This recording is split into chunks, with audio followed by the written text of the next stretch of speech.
Jake Mitchell had always lived by a simple philosophy: live and let live.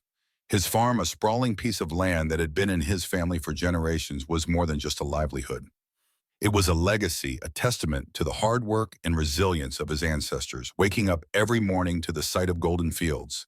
The scent of fresh earth and the sounds of his animals was all the peace he needed. That peace, however, was about to be shattered by a force far more persistent than any drought or storm for Karen Whitmore. Karen was the self-appointed queen of the Homeowners Association in the neighboring suburban development that had cropped up about 5 years ago. A woman with an overinflated sense of authority, an obsession with rigid order, and an intolerance for anything that didn't fit her picture-perfect vision of what a community should look like.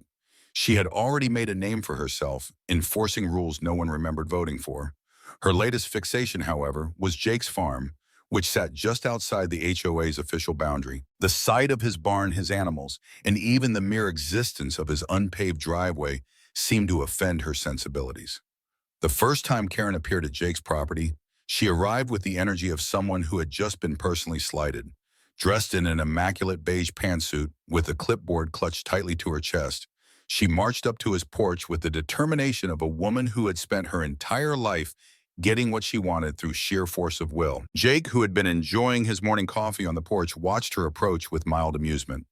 "You must be Mr. Mitchell," she began, her tone clipped and professional, like a salesperson about to launch into a pitch he didn't want to hear. Jake took a slow sip of his coffee, leaning back in his chair.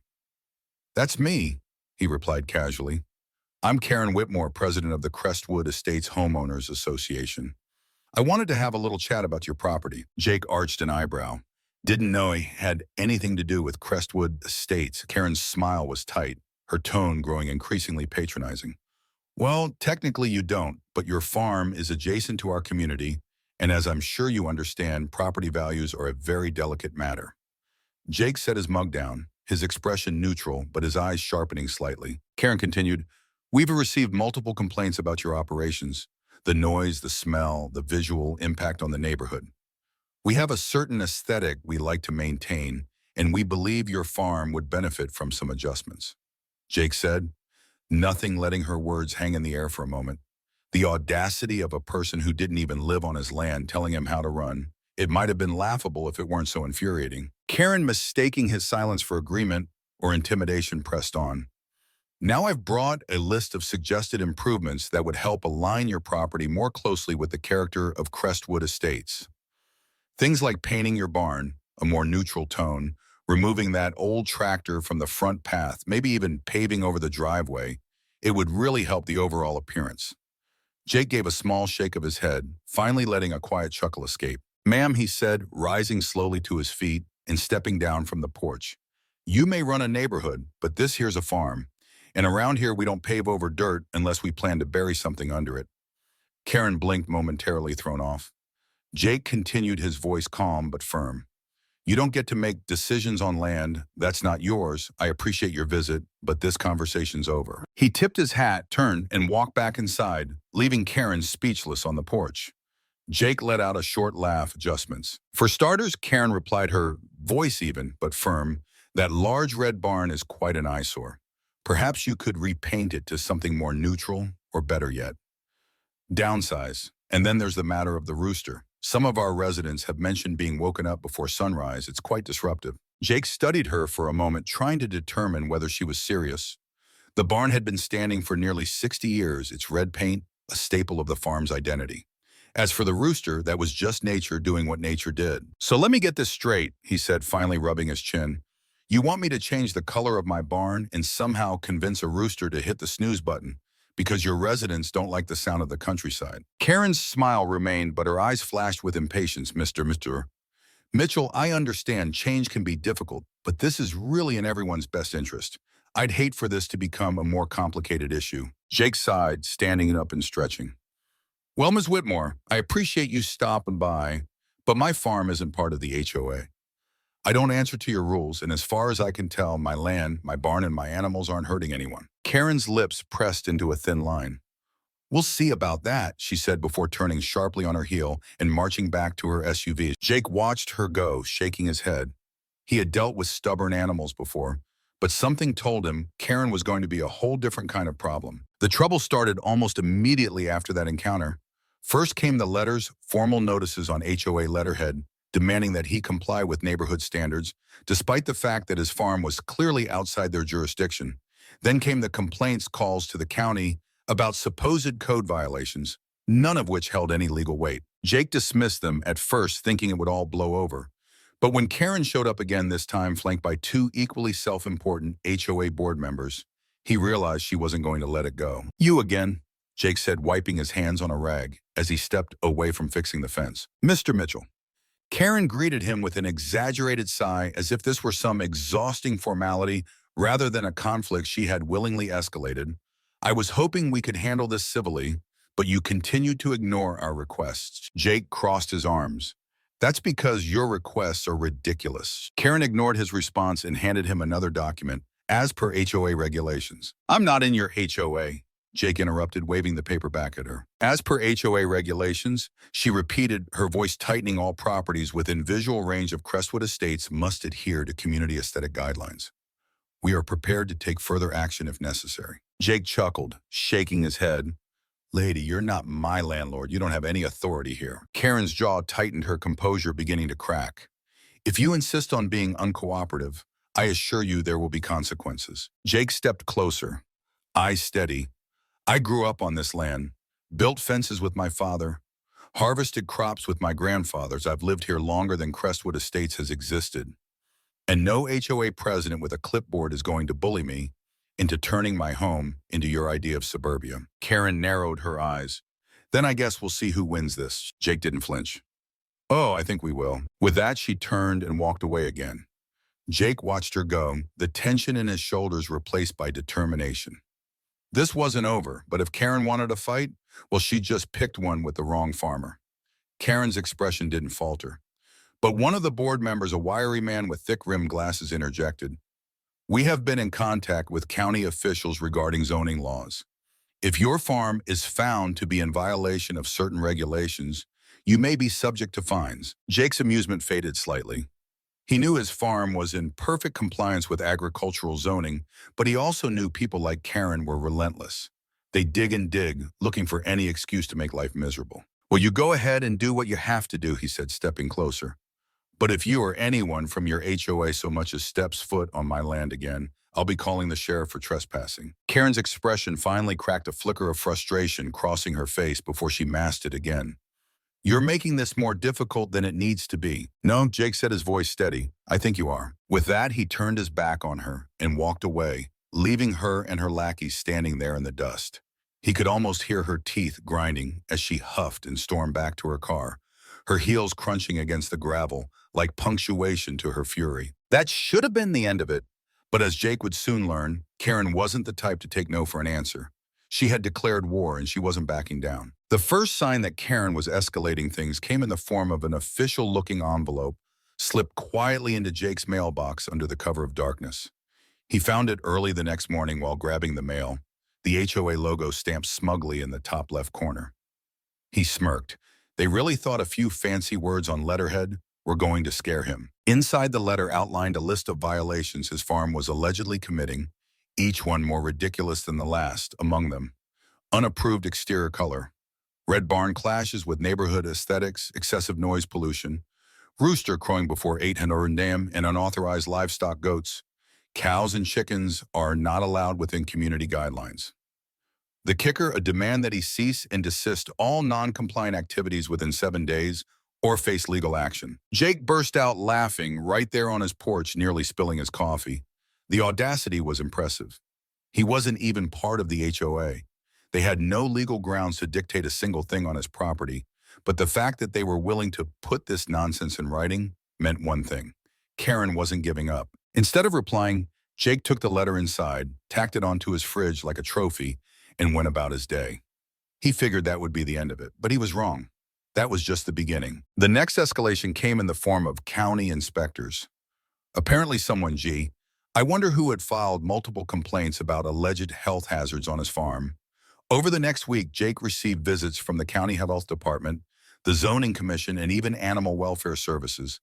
Each time they arrived with serious expressions and clipboards in hand, only to leave confused and empty-handed. Every inspection ended the same way with apologies and assurances that there was no issue. The inspectors admitted, albeit carefully, that it was obvious someone had an axe to grind. Jake, ever polite, offered them coffee and a tour just to make their job easier. He even let one hold a newborn goat. By the end of the week, Jake wasn't rattled. He was energized. If Karen thought she could wear him down with bureaucracy and scare tactics, she clearly didn't know who she was dealing with. This was his land, and he was ready for whatever she threw at him next. The health department official, an older man named Roger, gave Jake a tired look as he scanned the perfectly maintained animal pens. "Son, I don't know who you pissed off, but they've got us running in circles. This is the cleanest farm I've inspected in months." Jake chuckled.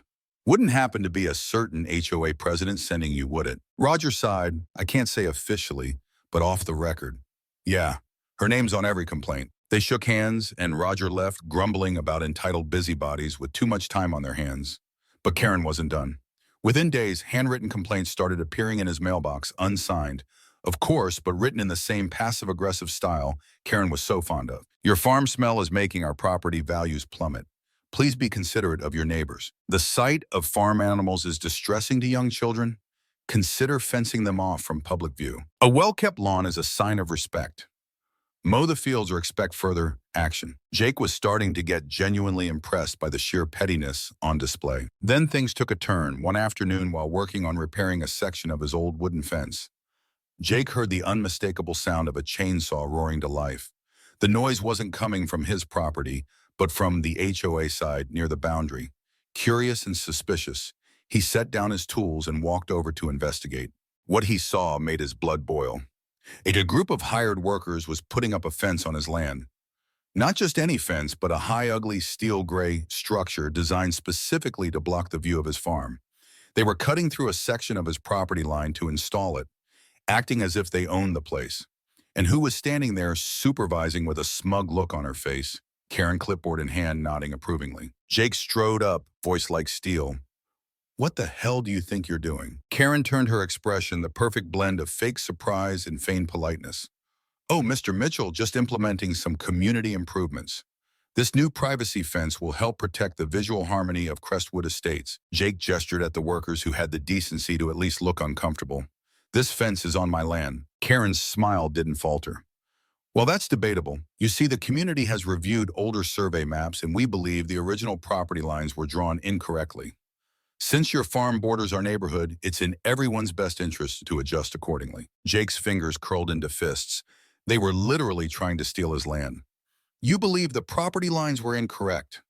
He repeated, his voice dangerously calm. "Yes," Karen said smoothly, "and until we receive further clarification, we're proceeding with this improvement project." Jake took a slow, deliberate step forward, locking eyes with the workers. "You boys got a permit for this?" One of them hesitated, glancing toward Karen. She stepped in quickly. "It's a temporary structure. The permit is in process. We didn't want to delay construction." Jake's voice dropped, quiet and clear. "You're trespassing. All of you. You've got 30 seconds to stop what you're doing and get off my land, or I call the sheriff. And I promise you he won't be as polite as I'm being right now." The workers froze. Karen's jaw tightened. But for the first time, there was a flicker of uncertainty in her eyes. Jake stood firm, unmoving. This was his land, and no amount of paper pushing or smug manipulation was going to change that. One of the workers hesitated before muttering, "HOA told us they had all the legal permissions." Jake smirked. "They don't, and if you don't pack up and leave in the next 5 minutes, you're trespassing. That means I'll be calling the sheriff, and you'll be the ones in legal trouble." That did it. The workers exchanged nervous glances before one of them shut off the chainsaw. They began gathering their equipment clearly. Not willing to go to jail for an overzealous HOA president with a clipboard and a grudge. Karen, however, was livid. "You can't just order them to leave," she snapped. "This is a community decision." Jake pulled out his phone and in full view of everyone began dialing the sheriff's number. "Then let's make it official and have the county sort it out." Karen paled. "There's no need for that," she said stiffly, her voice losing some of its usual edge. "Then you'd best tell your people to pack it up," Jake replied, voice dripping with amusement. With a murderous glare, Karen signaled for the workers to leave. The fence project was dead before it had even truly begun. But Jake didn't stop there. That night, he dug through his filing cabinet, found the original property deed, and pulled out the official surveyor's map. He made several copies. The next morning, he mailed them along with a formal cease and desist letter which directly to the HOA board. His message was clear. If anyone from the HOA stepped on foot on his land again, he would press trespassing charges without hesitation. For a few days, it seemed like Karen had finally backed off. No more letters, no strange visits, no workers lurking near his fence line. Jake allowed himself to believe the storm might have passed. Then came the next move. Exactly 1 week later, Jake woke up to find a massive for sale sign planted at the edge of his property. It was positioned right near the road, designed to look as though his farm was officially on the market. Beneath it, a smaller sign read, "Under negotiation, coming soon to Crestwood Estates." Jake stared at it, stunned. The audacity was almost admirable. Furious, he stormed over, yanked the sign from the ground, and stomped back to his porch, wooden post in hand. Before he could even place a call to the HOA office, a familiar SUV rolled into his driveway.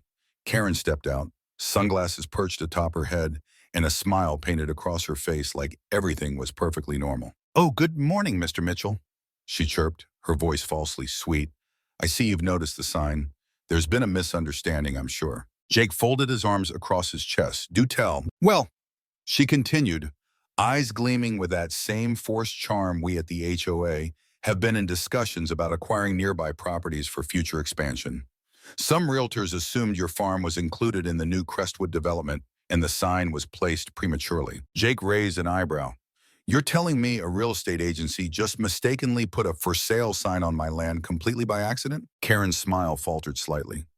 "Well, perhaps there was some enthusiasm about the prospect." Jake didn't blink. "You're insane if you think you can just claim my land and hope I won't notice." Karen let out a dramatic sigh as if he were the one being unreasonable. "We just want to make the community a better place." Jake leaned forward slightly.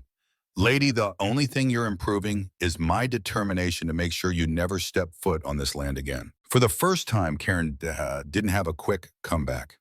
She simply stood there, the wind blowing her carefully styled hair, as Jake turned and walked away.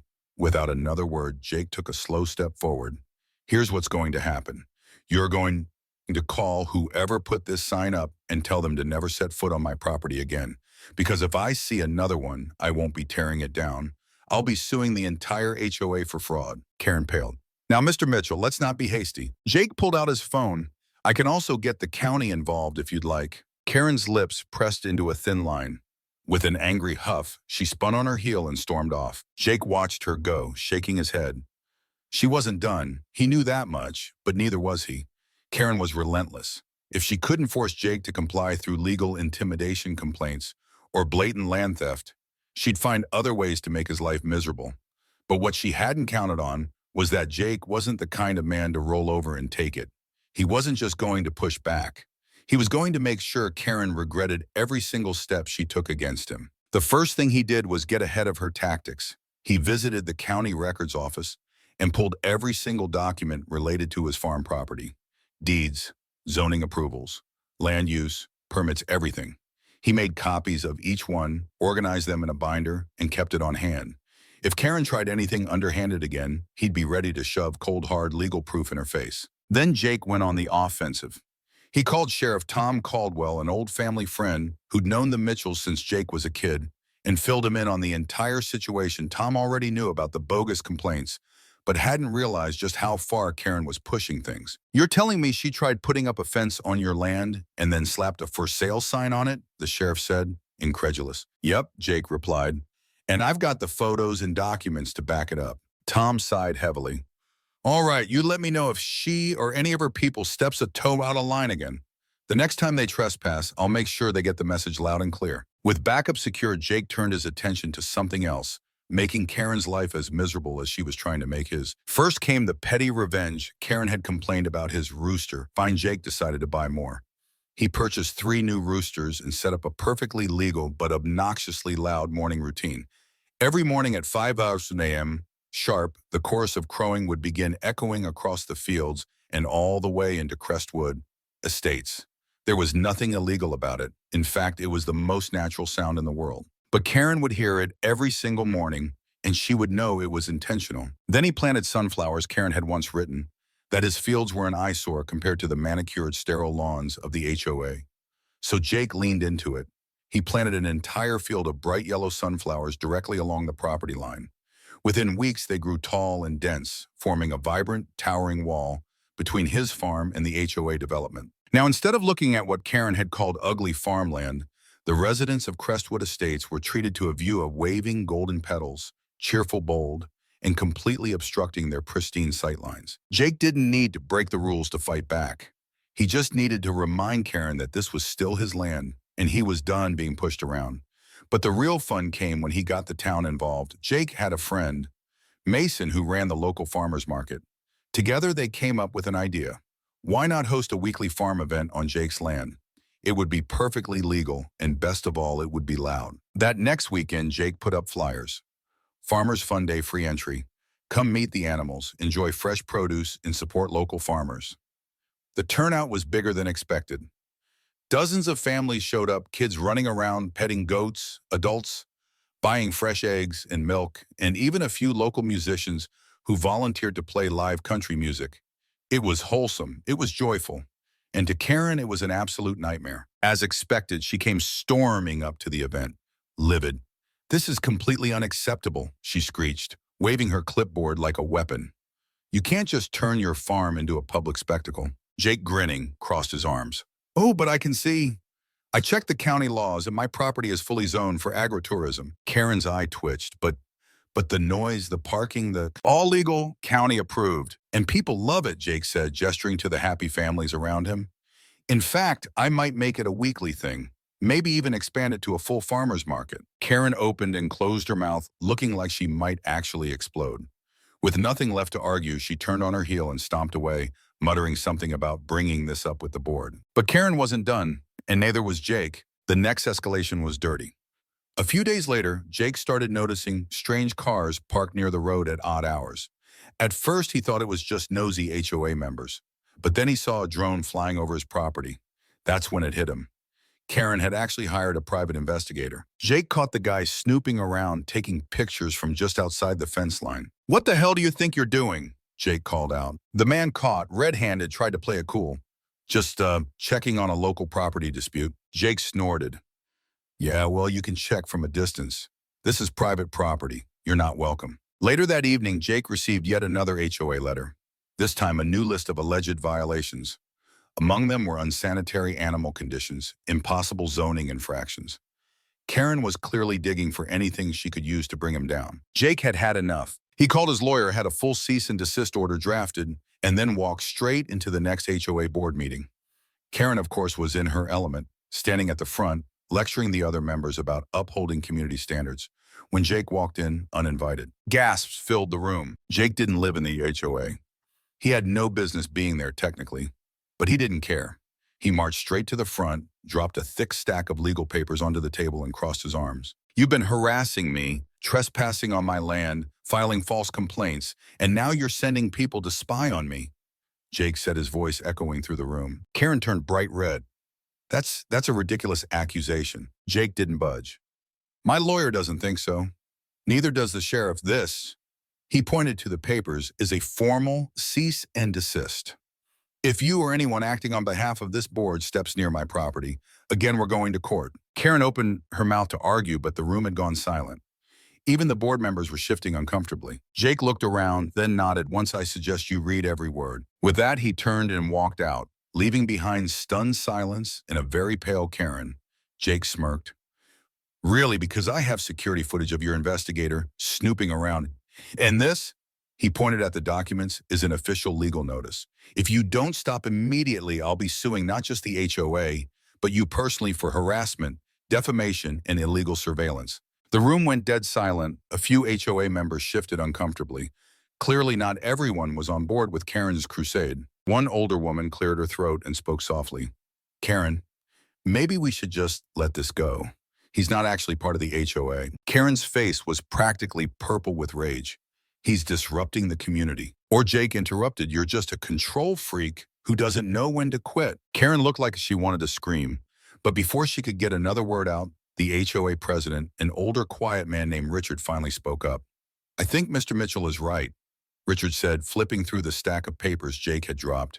The HOA has no jurisdiction over his farm, and if he's prepared to take legal action, we should reconsider our approach. Karen gaped at him. You can't be serious. Richard sighed. Karen, you've done good work here, but I think you're taking this too far. That was the beginning of the end for Karen. Over the next week, half the HOA board turned against her. Some members, fearing legal trouble, resigned outright. Others publicly apologized to Jake, admitting that the harassment had gone too far and that it never should have involved someone outside the neighborhood. And then came the final blow. Richard, in an unprecedented move, called for an emergency vote. Karen was officially removed from her position as HOA chair. Jake didn't even need to lift a finger. Neighborhood had grown sick of her antics. And once she lost her power, the HOA quickly crumbled. 1 week later, a for sale sign went up in front of Karen's house. The rumor around town was that she'd been quietly pressured to leave by the very people she once ruled over. Jake couldn't have asked for a more satisfying conclusion. A few months later, Jake expanded his farm business.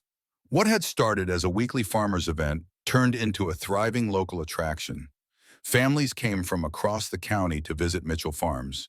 And just for good measure, he put up a brand new sign at the edge of his land, right where Karen could have once seen it from her driveway. Welcome to Mitchell Farms, HOA free, since 1923.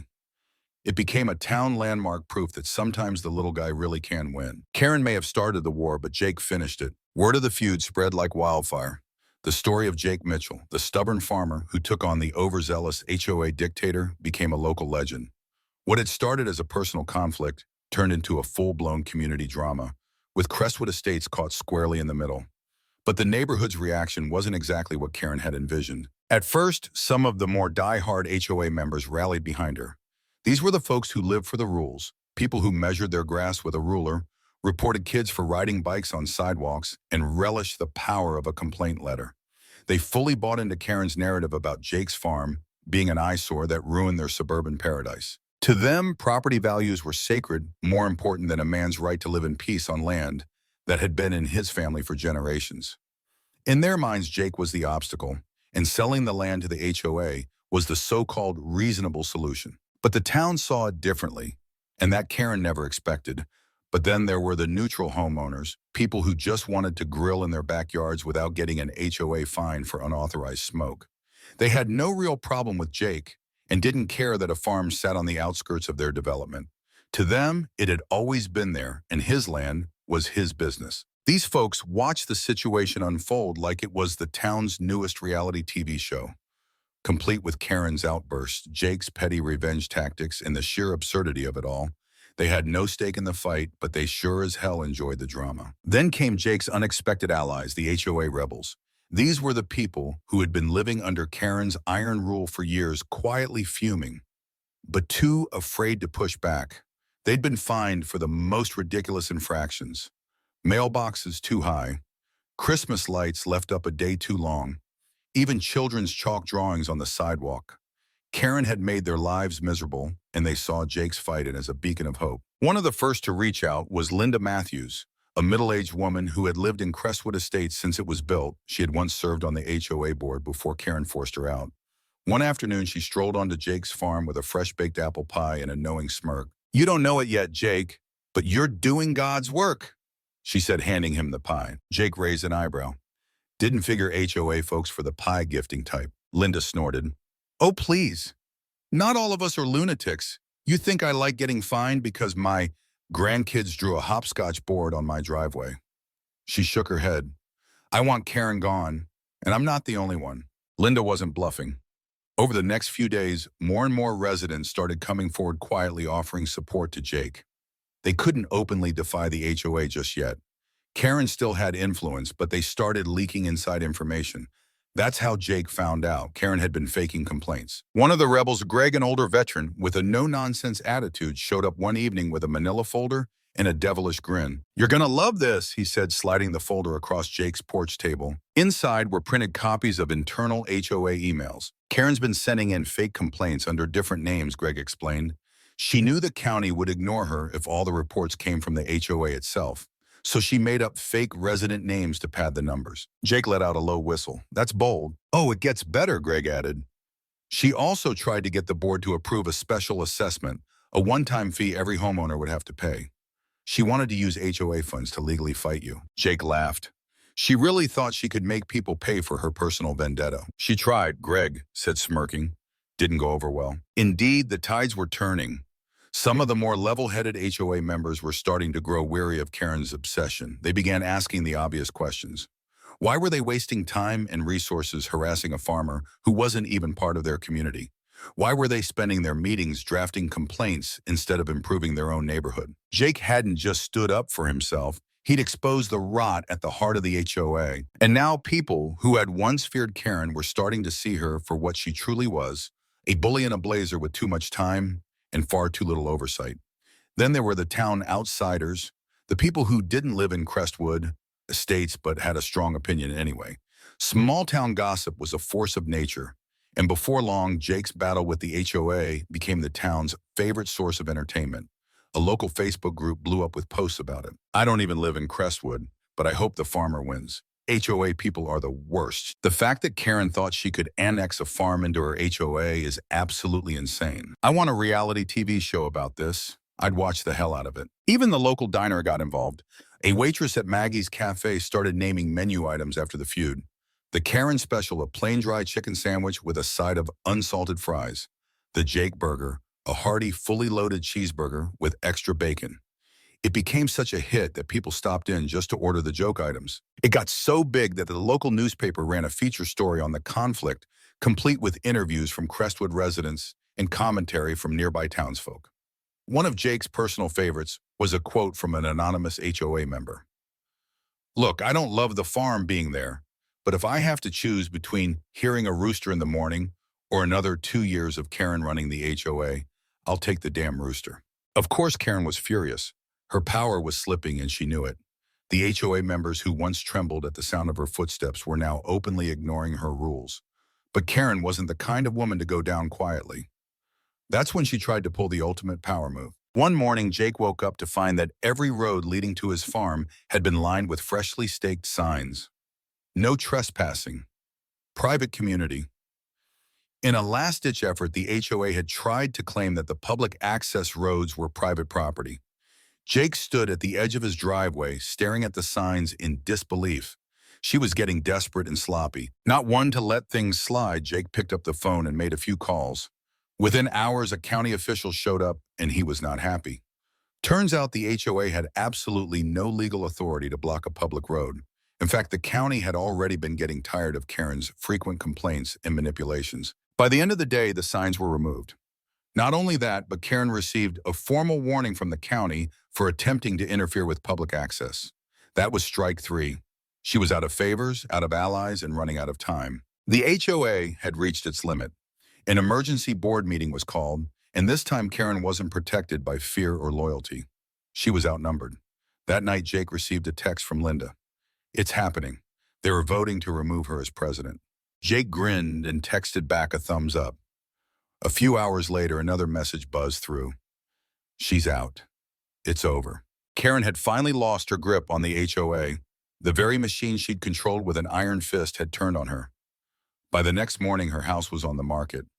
Rumor had it she'd been quietly pressured to sell by the same people she once ruled over. No one wanted her around anymore. Jake didn't attend the HOA meeting that sealed her fate. He didn't need to.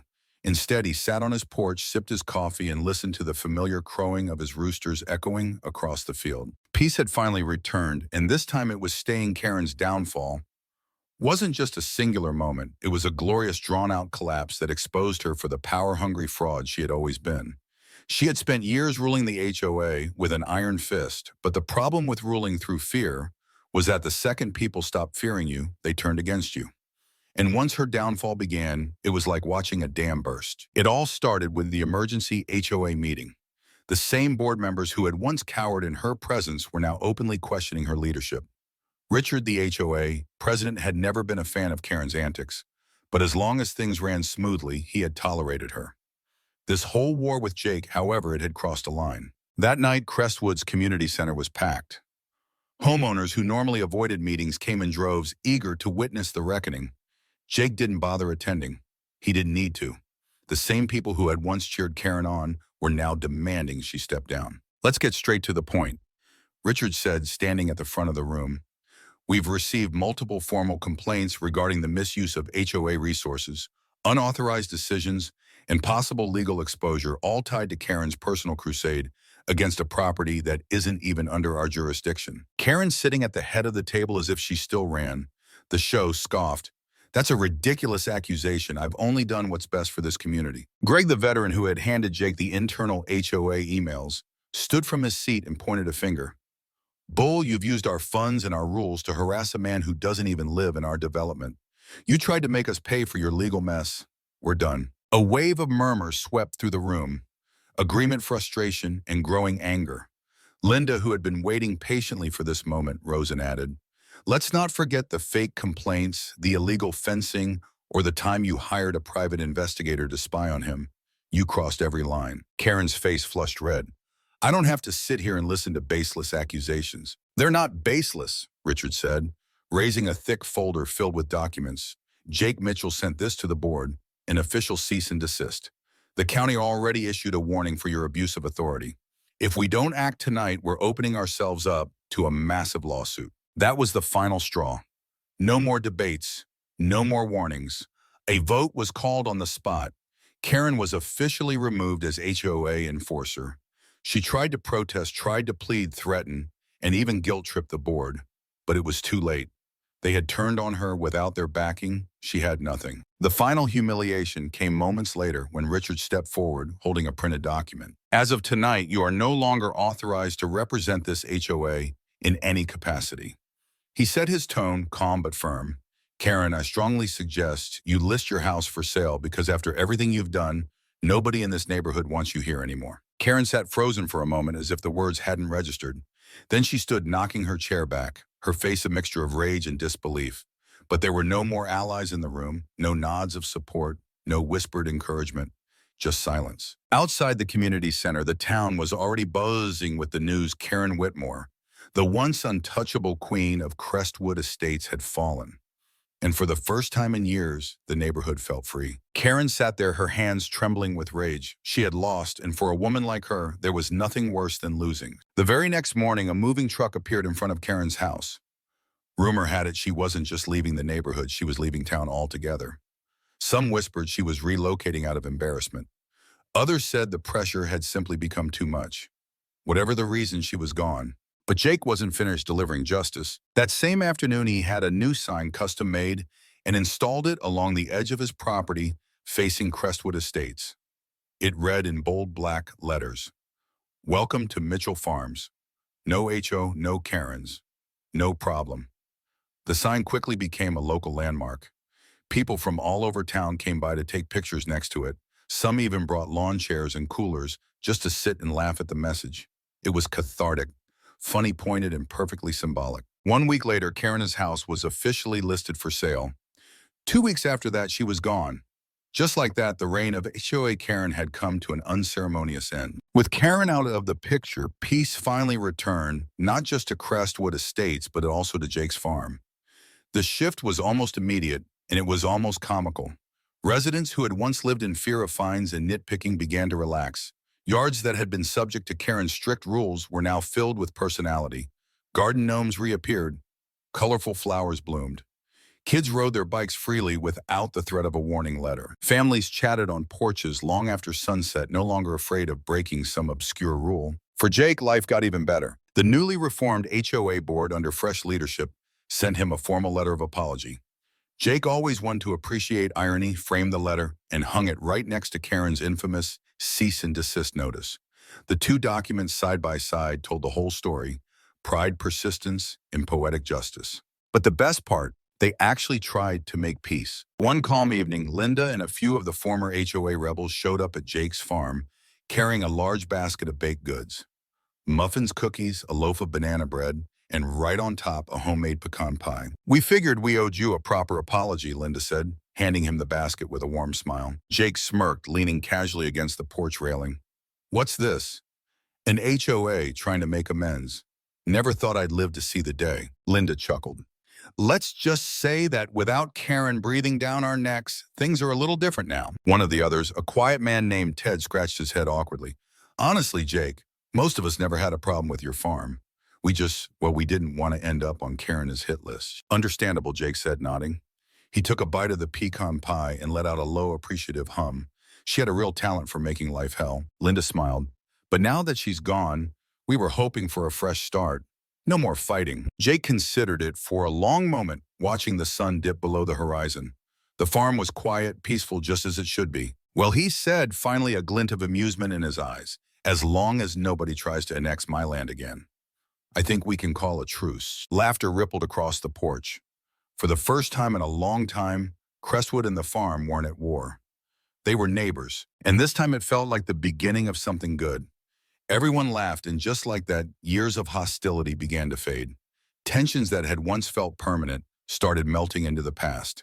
It wasn't an instant transformation, but the shift was real, and it all started with one simple thing: peace. But karma wasn't done with Karen. A few weeks later, news started circulating around town. Karen's attempt to start over in a new neighborhood had gone spectacularly wrong. Apparently, she had moved into another HOA-run community in a nearby town, thinking she could reinvent herself and claw her way back into a position of power. What she hadn't realized, however, was that this new HOA already had its own enforcer, a woman just as strict, petty, and power-hungry as Karen herself had been. Within a month, Karen found herself on the receiving end of the very same kind of HOA madness she had once dished out. She was reported for her lawn being half an inch too tall. She was fined for parking her car too close to the curb. Her trash cans weren't brought in quickly enough. Her mailbox color was deemed non-compliant. And the cherry on top, her new HOA president hated troublemakers. The second Karen tried to assert herself, demanding to be included on the board and suggesting policy changes, she was shut down so fast it made her head spin. By the time word reaches Jake, Karen had already listed her new house for sale. Poetic justice had never tasted so sweet. Meanwhile, life on Jake's farm had never been better. Without HOA interference, Mitchell Farms flourished. Jake expanded his weekend market, turning it into one of the town's biggest attractions. Families came from across the county to enjoy fresh produce, petting zoos, live music, and homemade food. Children laughed, parents relaxed, and neighbors, yes, even those from Crestwood Estates, became regular visitors. It wasn't just about produce anymore. It was about community. Even former HOA members who had once sided with Karen now visited every weekend, buying eggs, honey, and vegetables from the very place she had tried so hard to bring down. Jake welcomed them all with a smile. No grudges, no tension, just good old-fashioned hospitality. Jake never saw Karen again, not in person at least. But every now and then, as he sat on his porch with a hot cup of coffee in hand, he would glance toward the sign by his property line. The one that read, "Welcome to Mitchell Farms. No HOA, no Karens, no problem." It stood tall, weathered by sun and wind, but bold as ever. A reminder, a victory flag, a boundary marker. And when he looked at that sign, Jake would smile, because in the end, karma had done exactly what it was supposed to do. It didn't require revenge, or rage, or lawsuits beyond reason. It had simply taken its time, waited patiently, and then delivered the consequences where they were due. Karen's empire of fear had crumbled first in Crestwood, and then in her own new backyard. Her legacy wasn't one of leadership, but of overreach, obsession, and downfall. And Jake became the symbol of quiet resistance, of standing your ground, and of protecting what's yours without losing who you are. His fields were greener, his neighbors were friendlier, and the town, once divided by HOA drama, had found something better to rally around. Unity rooted in respect. Mitchell Farms endured, and without Karen, it thrived. Absolutely. Here's a reflective life application segment in English based on Jake and Karen's story. This version offers practical advice inspired by the narrative, connecting it to real-life situations today. Life lesson from Jake versus the HOA. How to stand your ground in a world full of Karens.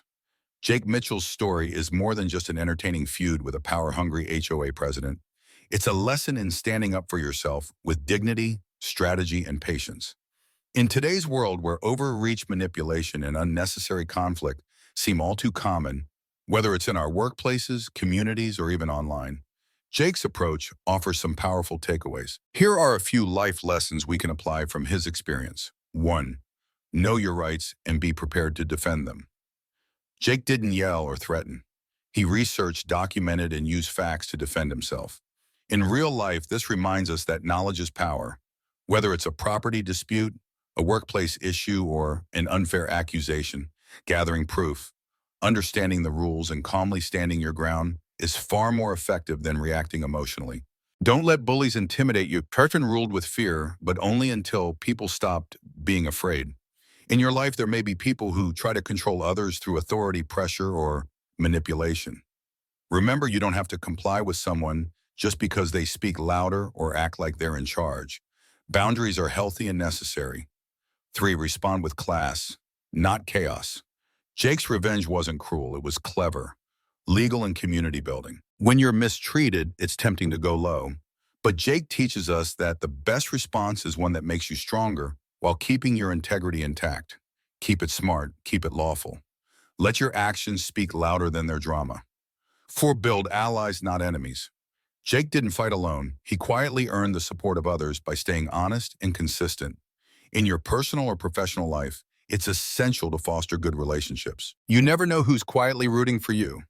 And unity often starts with one person brave enough to take the first step. Karma is real. Be patient. Karen's downfall didn't happen overnight, but eventually she was held accountable by her own actions.